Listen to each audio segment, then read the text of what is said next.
صعبك ما خسر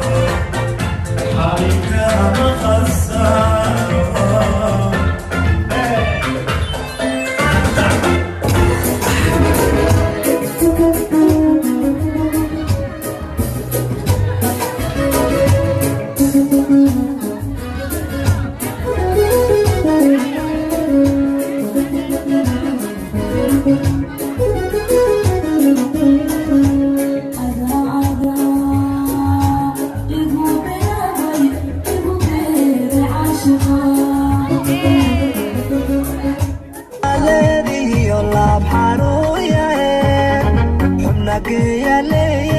Allah ke ya ugu bay nafta fi sagisa